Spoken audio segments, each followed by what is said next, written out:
So yeah, today we have Alejandro Villaverde, who will talk about the role of symmetries in biological dynamics. Alex, please. Welcome. Okay, yeah, good afternoon, everyone. Sorry for the delay, for the confusion. So I'll try to make this just a little bit shorter so that we don't run into too much. So yeah, today, this afternoon, I would like to talk about the role of symmetries in biological models and how they, what are their implications for from different points of view, or both from for system identification and also from a more biological viewpoint, how they can describe the capability of a biological system to adapt to changes in the environment, for example. So this work is, most of this work has been done in collaboration with Gemma Massonis, who is a PhD student, and with Julio Banga, who is a research professor at CSIC. And I have a question. well, we have question. Sure. On first slide. Okay. Could you explain the meaning of the picture with the arrow? Thank you. Oh, yes. Okay. Yeah, this is, I will get into this in a minute, but basically what this is showing is a diagram of a biological circuit that regulates the level of glucose in plasma. And this is the left part, and the right-hand part is showing the time course of glucose over time. And it is actually shown for two different parameter vectors, just to show that they are exactly the same. So this is something that we will see with more detail in a minute. And the spikes is somebody is eating, or what is it? Yes, exactly. This is so. This is I haven't shown here the labels, but yeah, every time that there's a spike is when someone is eating, and then the level goes back to normal. Is it okay? So thank you. You're welcome. Okay.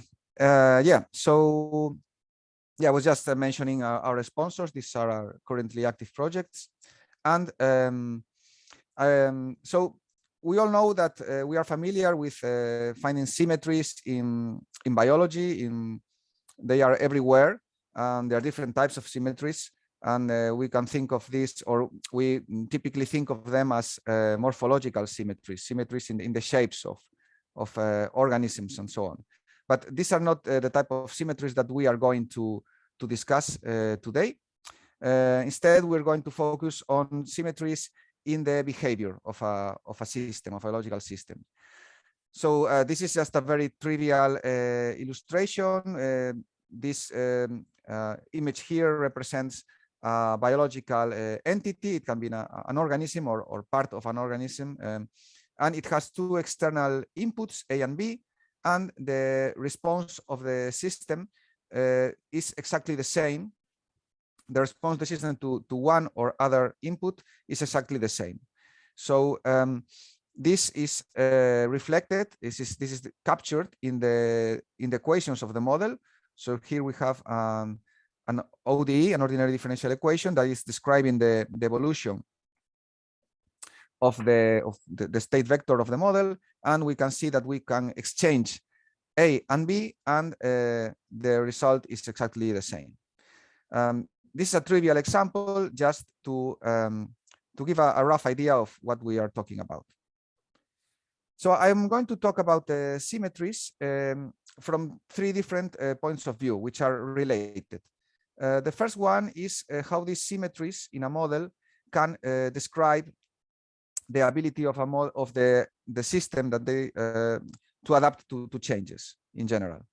A second perspective is how these symmetries are relevant for the purpose of system identification, for when we want to build a model using data. And third, we will connect this with the possibility of using the model to make predictions, which, as we will see, can be hampered by the presence of symmetries. So first of all, we start with the relationship between symmetries and adaptation. And I'm going to use as an example this same example throughout the whole presentation. So this is a model of the plasma glucose regulation in humans. So yeah, the desired or the typical behavior of plasma glucose concentration is as follows, as we have just mentioned. There's a reference level that must be kept more or less constant, otherwise we can have health issues. And from time to time, we eat a meal, and this means that some glucose is entering our organism. So there are these spikes in glucose concentration, and they must go back to the reference level more or less quickly. This can be captured, described by a model consisting, well, there have been many different models proposed to describe this phenomenon. This is a relatively recent one, which has 3 state variables. One is G, which is plasma glucose concentration. Another one is I, which is insulin concentration. As we know, insulin is used to keep the glucose concentration low. And the other state is beta, which stands for the mass of beta cells that secrete insulin. So this model here has this kind of relations between these entities, and is described by this set of ordinary differential equations, which are nonlinear and which have 5 parameters, which are these C, Si, alpha, P, and gamma, which are in principle unknown constants. And there's an external input of glucose, and we will assume that we can measure glucose concentration over time. This model was proposed 6 years ago by the group of Uri Allon. I have a question. Sure. Some of the symbols appear in the differential equations, but don't appear in the picture, in the graph. Yes, sorry for that. There's this, you are referring to this lambda plus and lambda minus. Yes, these are just some known expressions. These have some numerical values, let's say, to simplify. And I think that's the only ones that appear. Yeah. So this can be thought of as known quantities. Okay, so there's one interesting thing about this model is that it is capable of what's called robust adaptation. That means that if we change the value of one of a certain parameters, this SI parameter, if its value decreases to half of the initial value, for example, and this can be the result of a metabolic change in the organism or some kind of issue, what happens is that there is a slow adaptation of the steady state of glucose and also of the steady state of the other state variables. But here we are showing the steady state of glucose, and when this change happens, there's a sudden change, but over a long period of time. Look at the time axis. This is it takes many days or weeks or even months. We're talking about a real person. It will eventually adapt the steady state, and once that this new steady state is achieved, the behavior of the system is exactly the same as before the change, at least the behavior of the glucose, of the output of the model. So this is the phenomenon. I don't understand the picture in the middle, the graph in the middle. You're saying that the figure shows not G of t. So what is the horizontal axis? Yeah, so the horizontal axis is time, but what it's showing is the steady state of glucose is what is so think of the other picture, the picture in the right hand side. Right hand side. You can see that after a meal, the glucose concentration goes back to a initial level. So what the image in the middle is showing is this initial level, which after a sudden change in this parameter, this basal level, so to speak, or initial level, is changed abruptly. But over a period of many days or weeks, this will adapt and will go back to where it was before the change in the parameter. I don't know if this is clearer now. Okay, so you okay. Oh, I got, and now I understand. So you're kind of not showing the peaks here in that picture. You're just showing.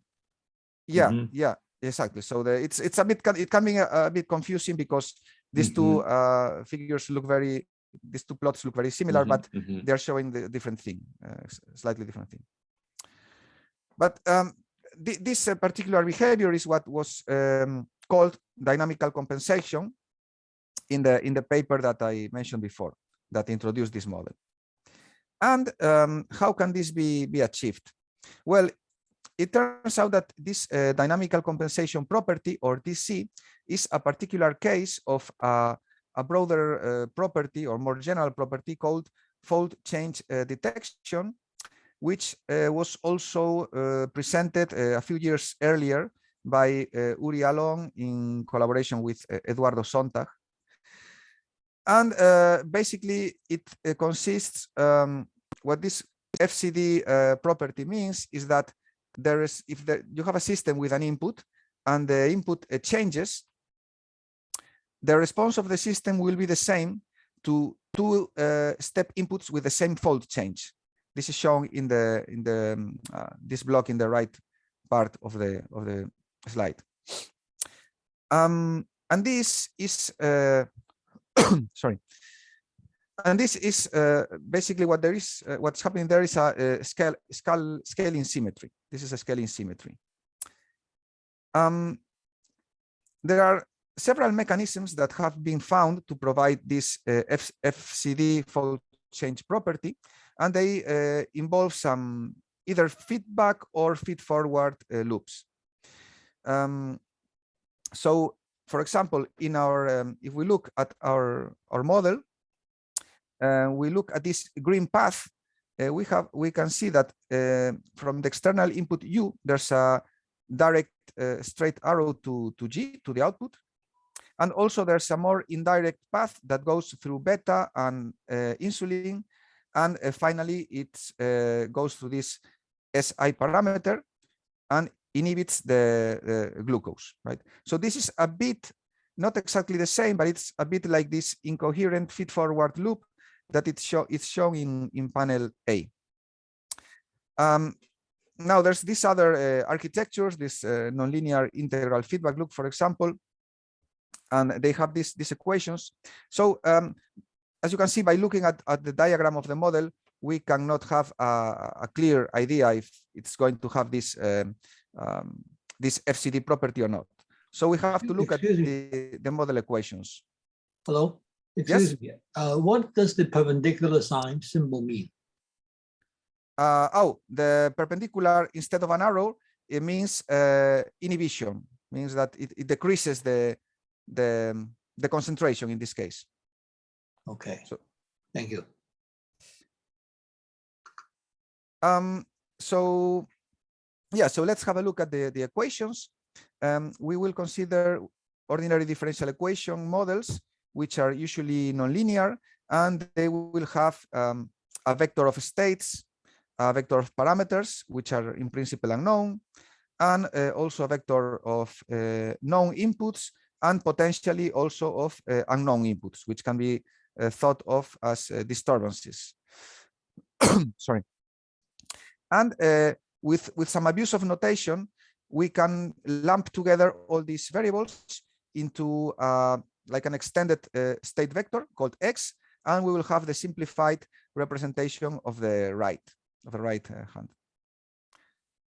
And in this case, we say that a transformation is a symmetry transformation, or also called a Lie symmetry, if it satisfies this relation. So we transform the variables, and after we transform the variables, the same dynamic equations still apply. We say that a transformation like this one is a Lie group of one parameter transformations, where epsilon here is the parameter. If it constitutes a group, and it has well, a couple of additional properties, like epsilon equal to 0 is the identity, and the transformation is smooth in X and epsilon. So, well, if we expand this expression in a neighborhood of epsilon equals 0, we have this expression here, and here you can see that there appears a term which is the one here that is called an infinitesimal of a Lie group. And using this infinitesimal, we can in turn define infinitesimal transformation and an infinitesimal generator. I don't want to go into much detail about this, but this is just to give an overview of the mathematical tools that we can use to describe these symmetries. There are different types of Lie symmetries that appear in dynamic models, and more specifically in biological models. These are the most common ones. Scaling symmetries are probably the most common ones, but they can be more complicated. Now, it is possible to find the symmetries admitted by a dynamic model, but in general, it's not an easy task. A simplified task, which can actually be relatively simple, is if we narrow the search to a particular type of symmetries, such as scaling symmetries. Question. Go ahead. Right. Could you clarify the meaning of find? Of find. Okay, so we want to obtain the transformations that we can perform on the model variables while leaving the dynamics unchanged, or at least the dynamics of the output unchanged. Do you mean that there exists an algorithm? Yes, we are going to, so we are going to present, I'm going to describe an algorithm to find the scaling symmetries, and then a more general algorithm to find, well, other types of symmetries too. So yes. I think Gregory Reed from Canada have written software and algorithm to just do that. Is that the same or similar? Can you say the name again? Sorry. Gregory Reed, R-E-I-D. Okay, I'm not sure if I know this this one, but yeah, that was probably about 20 years ago at least. Okay, no, then I'm not familiar with it, but there are a number of tools, of algorithms that have also their computational tool, and they are available and that can be used for this purpose. Okay, so it may very well be there for that. Yeah, maybe I may answer the question. All the software that are available is mainly for PDEs and not for ODEs. This is symmetry theory is one of the few fields where actually it's easier to treat PDEs than ODEs. And so all the software, like what Greg Reed has written and many other people, I think basically every computer algebra system, you will find at least 1, 2, 3 systems for computing Lie symmetries, or for computing at least the so-called determining systems. But they are all geared towards PDEs. And for ODEs, it's often really a very hard task to find them. Alex, so you're not saying you have an algorithm to find them all. So you're saying that you have an algorithm to find them if they satisfy particular shape, particular properties, right? So you don't have an general algorithm. Yes. So exactly. At least the algorithms that I'm going to discuss, they do not guarantee that they can find all the symmetries. They just are designed to find certain types of symmetries if they exist. Right. So it's still an open problem to decide whether it's possible to find the symmetries. Right? Line number 2 in your slide is an open problem, right? It's possible to find the symmetries, so it's an open problem. As far as I know, yes. Thank you. Well, by the way, I must mention that I'm not an expert in the more, let's say, in the mathematical part of this. So basically, what I've worked more is in the application to the biological examples, biological models. So please take my replies with a grain of salt, because I may be missing something. Just one brief comment on this. Essentially, finding all symmetries of an ODE is more or less equivalent to solving the ODEs. So if you had such an algorithm, you could basically also solve all ODEs. So I think such an algorithm will never exist. And that's why I think it's quite interesting, this kind of work like Alejandro is doing here, so that you try to identify special classes of symmetries or systems where you can do something. But just say I have a black box algorithm that finds for arbitrary ODEs all these symmetries, that will never exist. Okay, thanks. Yeah, so I'm going to the first method I'm going to mention is was actually presented a couple of years ago in this paper, and it's a method for finding scaling symmetries. So let's call it SIM for short. It's the way it was called in some parts of this paper. And this method has 3 main steps. So first, we have to multiply all the parameters and the unobserved states in the model by some unknown factors. Then we replace these transformed variables in the model equations, and we equate each of the scaled terms with the original term. And once we have done that, we solve and we find the combinations of these unknown factors that leave the system invariant. And we're going to see this with this example. So these are the equations of our model. So what we do now is to multiply each of the parameters like C by some unknown scaling factor, UC, and SI by USI. And we do the same with I and beta, which are the unobserved states. So we do this with all the variables. We do not do it for G because G is measured. So we know it, we cannot transform it. And the same goes for U, for the input. So once we do this, we replace all these scaled terms in the dynamic equations, and we obtain a new set of equations. And then we equate each of the terms with the original one. So for example, in the original model, we had in the first equation, C times G. And in the new one, we have C times UC times G. So we replace it, we equate these 2 things, and we obtain that UC must be 1. If we do this with all of the terms, we obtain that some of these scaling factors indeed need to be 1, but others, for others, we have they can have several values, right?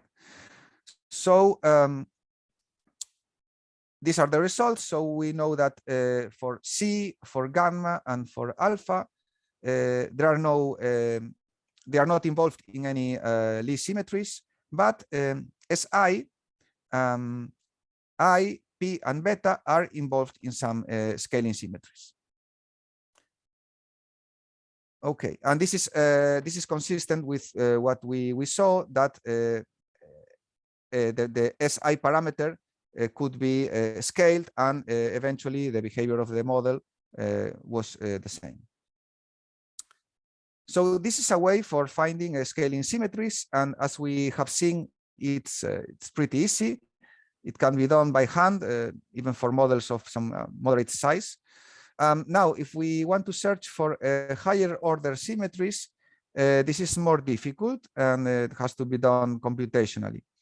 So the method I'm going to briefly describe was published by Merkt, Timmer, and Kaszek a few years ago. Sorry. And we have a similar implementation. They provided actually some implementation in Python, and we have done an implementation in MATLAB, which we have used to perform these calculations that are shown in this talk. So the idea, I'm going just to show the idea very briefly, is that a model admits the Lie group of transformation defined in the left upper left part of the slide, if and only if these equations hold, and this yields a set of partial differential equations, which, if we solve them, we find expressions of the infinitesimals, and so we can replace them in the expression of the symmetry transformations, and we obtain the symmetry transformations. Now, in the general case, we cannot do this. We cannot solve these partial differential equations analytically. So what we do is to introduce a couple of assumptions. So we show we solve particular cases. So the first assumption is to assume that our model is made of rational functions, which is actually a very common scenario. Most models in systems biology, for example, are of this type. And also we assume that the solutions are polynomial. Actually, if you remember, maybe we can go back. So all the types of symmetries that I showed before, sorry for this. So in the previous slide, I showed different types of symmetries. And if you look at the right hand part, you can see that the X involved in these symmetries, these are polynomial expressions. So in all these cases, the symmetries will have this polynomial expression. So it's actually, this assumption is actually quite general, not totally general, but. Question: how do you determine D max? Oh, yeah, that's a good question. Let me try to remember. Okay, I think this is something is a choice you make. So you don't know it. You have to set a maximum. So yeah, you just said, okay, let's put this, set this D max to 5 or whatever, and you solve the problem for that. If you cannot find any symmetries, you may try with a larger value, or if, on the other hand, if it's computationally very expensive, you can try decreasing it. But it's, at least in our implementation, this is more or less heuristically set. Okay, and with these two assumptions and with some manipulations, eventually this boils down to computing the kernel of a matrix of coefficient. And when this works, it gives you this symmetries of this type. And this is implemented in our toolbox strike gold. Okay. So that concludes the first part of the talk, where we, sorry, when I introduced the concept of limb symmetries and how they they are related with the ability of some biological circuits to have this adaptation, this perfect adaptation, or well, it can have several names. Now, in this second part, I'm going to talk from a different point of view and see how this also relates with the possibility of performing system identification, of that is of inferring a model from, or at least the parameters in a model from experimental data. So I'm going to do this by using the concept of structural local identifiability.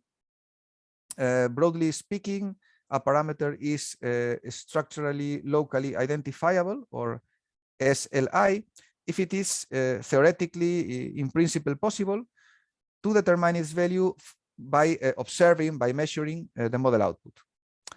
And if it's not identifiable, it means that there's an infinite number of values that can yield the same model output. And this is local identifiability, which means that the value of the parameter can be distinguished from other values in its neighborhood. Now, a stronger property is global identifiability, which means that there's the parameter value is unique. So the thing is that sometimes, and quite often, local identifiability entails global identifiability, at least in many biological models. And since it can be easier to analyze, it's good enough for a number of purposes. Another related property is observability, which is basically the same as identifiability, but related to state variables instead of parameters. So state variables can change in time while parameters are constant, but the concept is the same. So a state variable is observable if it can be determined by observing the model output. And we can consider a parameter as a state variable whose derivative, whose equation is 0. And in this way, we can consider structural identifiability as a particular case, or also as a case of observability. So we just need a method to analyze observability. And this can be done by building an observability identifiability matrix, which consists of the partial derivatives of the model output and its Lie derivatives with respect to the states. Maybe I didn't explain this very well, but well, you can see here the expressions. You can build, you can compute the Lie derivatives of a model, and then you build the observability matrix in this way, and you calculate the rank of the matrix. And if it's equal to, if the matrix has full rank, that is, if the rank is equal to the number of unknowns, of states and parameters, then the model is fully observable. All the parameters are structurally locally identifiable, and the states are observable. This test is available in this MATLAB toolbox that I mentioned before. So if we apply this to our example, it turns out that this model is not identifiable. So if we measure glucose, there are 3 parameters that are identifiable, C, alpha, and gamma, but 2 other parameters are not identifiable, Si and P. And actually, well, we already had an idea that this was the case, at least for Si, because we saw that it was possible to find 2 different values of this parameter that yielded exactly the same model output.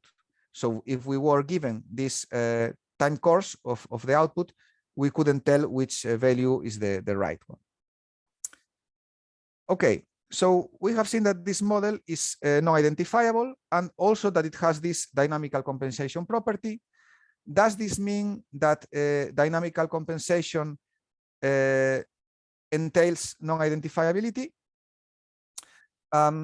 well, interestingly, according to the original definition of the property of the dynamical compensation property, yes.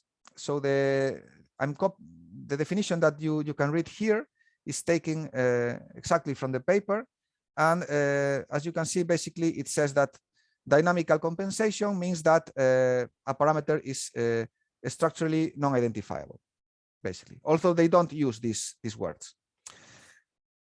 This was noted actually independently by Eduardo Sontag and by ourselves, that the original definition of DC amounted to non-identifiability, but it really shouldn't be the case, because dynamical compensation is intended to describe something else than non-identifiability.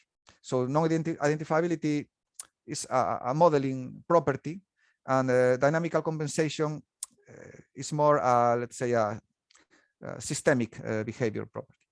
So it's actually possible to provide an alternative definition of dynamical compensation that does not entail non-identifiability. And this is what we did in a follow-up paper. Basically, you need to provide a bit more detailed description of dynamical compensation, and still you can have it without requiring non-identifiability.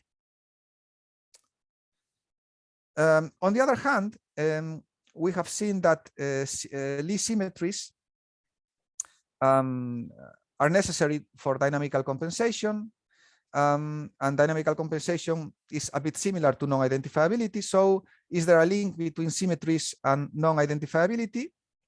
The answer is yes. In fact, this paper that I mentioned before, this is the paper that introduced this scaling this method for searching for scaling symmetries. This paper introduced this method as a way of analyzing structural identifiability. So they said, okay, you can have a really simple test of structural identifiability. You just look if the model has scaling symmetries. If it does, then it is not identifiable. And if it doesn't, then it is structurally identifiable. Unfortunately, this doesn't work, or it does not always work, because you cannot restrict your search to scaling symmetries. So a model may contain symmetries of other types that are not detected by this test, and due to these symmetries, it can be non-identifiable, while this test would tell you that it is identifiable. And we can see this with very simple examples. The first example I'm going to show is again this beta IG model. We have already seen that it has scaling symmetries, the ones shown here. And we have also mentioned that it is not identifiable.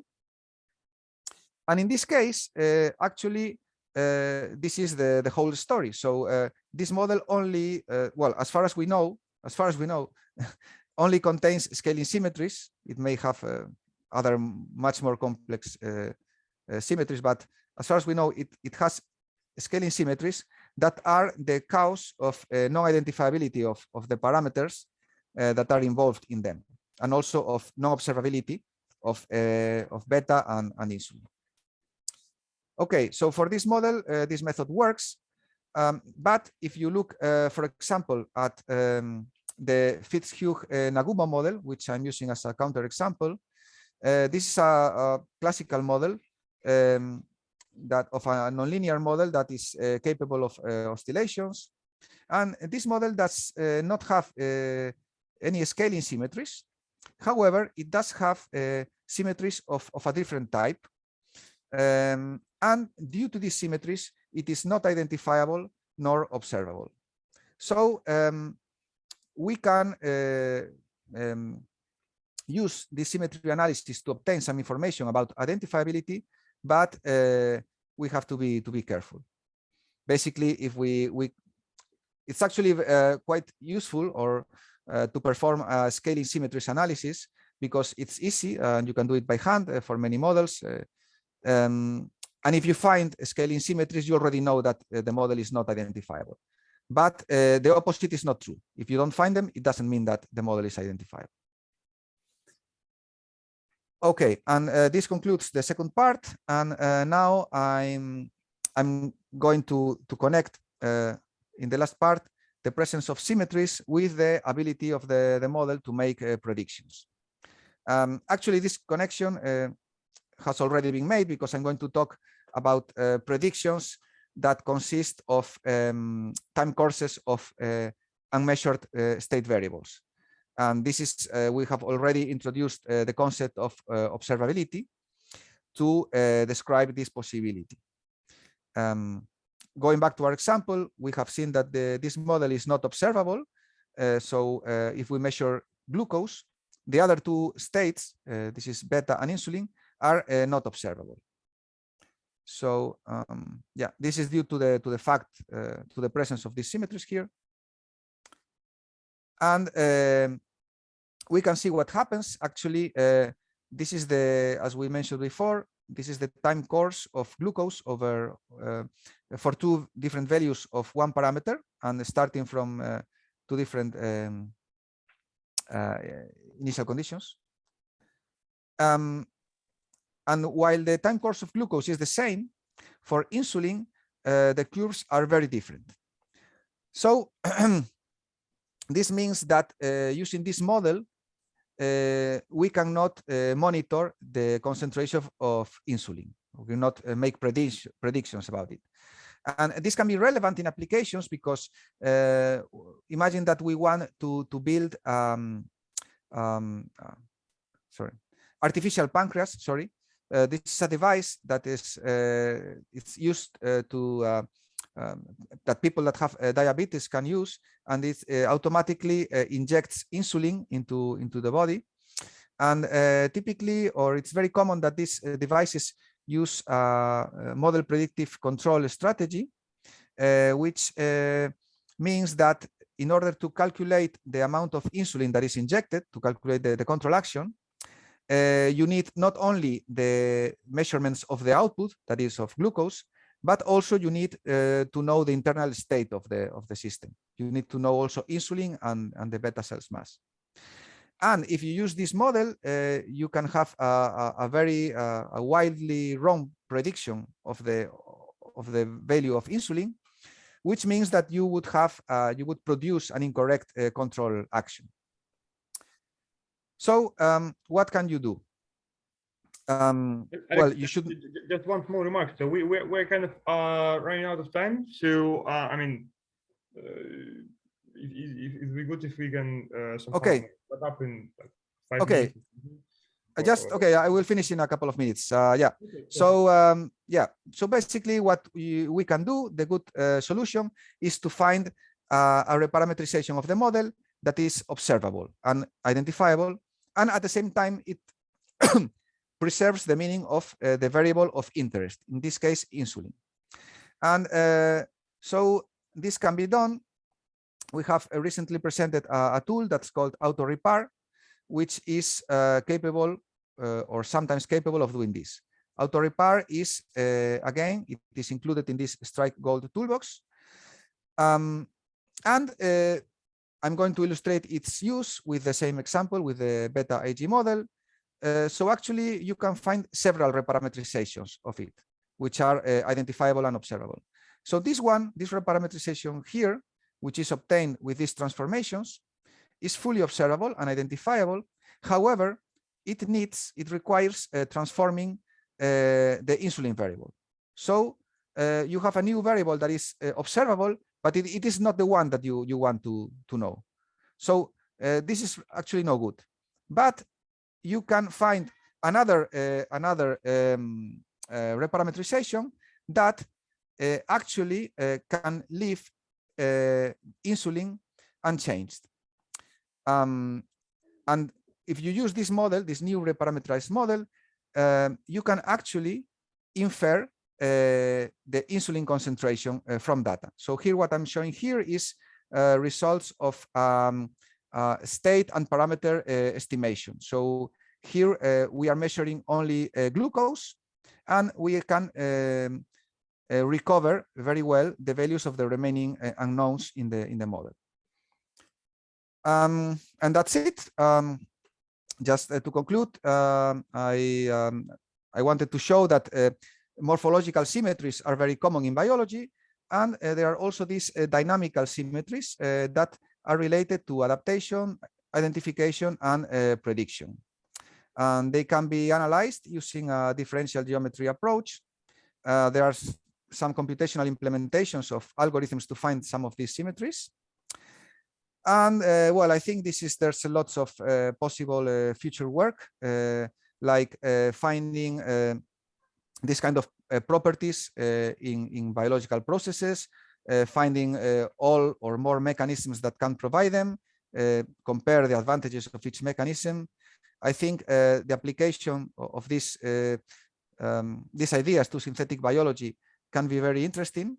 And also there's computational work to do about how to perform efficient calculations, because this is still, there's much room for improvement. And this requires interdisciplinary collaborations between experts in the biology, in computation, and also in math. So I'm open to future collaborations if anyone is interested. These are a few references of our recent work on this topic. And with this, I conclude, and just thank you all for your attention. Thank you very much, Alex. Thank you. Thanks. So, yeah, please, questions to the speaker, just to unmute yourself and ask, or if you have problems with mic, type to the chat.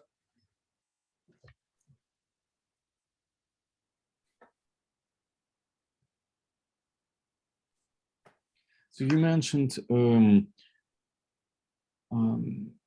that you choose the Dmax for the degree of the polynomial in the transformation.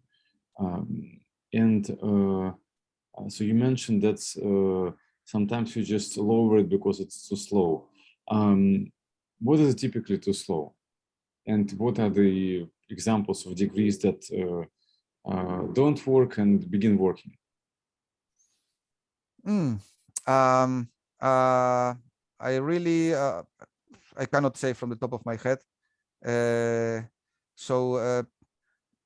Like too slow, I mean, from a practical point of view, if you you perform these calculations and it's after a few hours you have no result, you can, I mean, we typically forget about it and we just try a different value.